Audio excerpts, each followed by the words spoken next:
welcome back once again to another edition of our NBA bargain bin for Saturday, April 1st, brought to you by ResearchFantasy.com. If you don't know me, my name is Nickfromcwe. I go by the alias Nickfromcwe on your favorite daily fantasy sites, and we are here to talk value plays. Last night, a little bit of a mixed bag. Tony Parker was Tony Parker. I mean, I know that there's some contention there as to why you would even suggest Tony Parker, but if you look through the box scores, he's had some 30-point games. Really nothing scary about a matchup against the Oklahoma City Thunder. Brandon Wright did what we thought he was going to do. I think he had 18 DraftKings points at 3,400.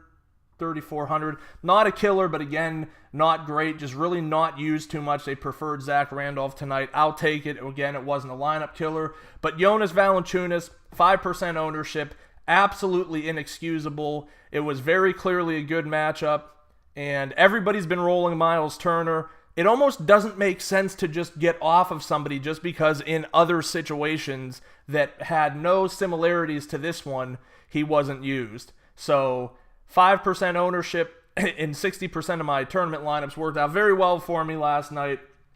Maybe 10% ownership of Parker, probably around the 20% ownership of Wright. So ended up being a good night between Valanciunas, Harris, several other guys. Andre Iguodala, I don't know how he didn't make this list, but he was another one of my favorite value plays. So ended up being a good night. Hope you guys had a good night as well. Let's move on to tonight because that's what we're here to talk about. And let's take a look at some potential value plays. First thing jumps off the board to me tonight has to be Meyers Leonard.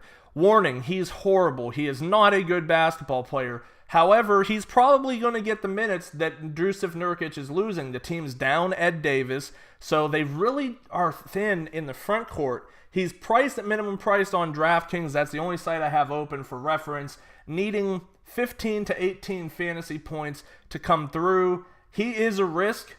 I will 100% admit that he is not a safe option by any stretch of the imagination, but he is somebody that I think is worth a look. I do think that he has the potential to hit 20 points, but that is going to be a ceiling on him. Don't expect this to be a situation where you will see 10x production out of a minimum priced player. Another option we can consider this evening is, I think you can actually stay within the same game. Like, look, there's 4 games on this slate. It's an ugly slate. It's a great slate game-wise, but you wish that this was on like an 8-game slate where some people would take some players from other teams and you can just use these players, because I think you could have a great deal of success. I'm going to go into the same game. I'm going to stay on the same team, and it could be easy to go Allen Crabbe here, but I don't see Allen Crabbe benefiting too much. I do think Amino's going to benefit.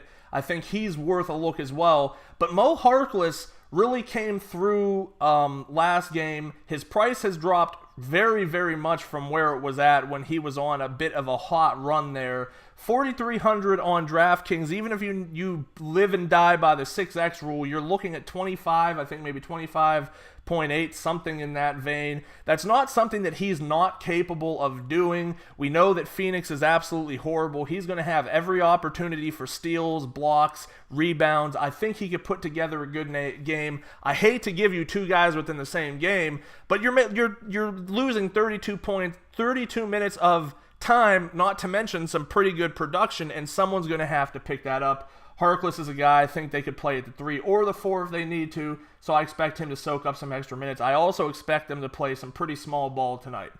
Finally, one of my favorite players, and I'd been writing about him.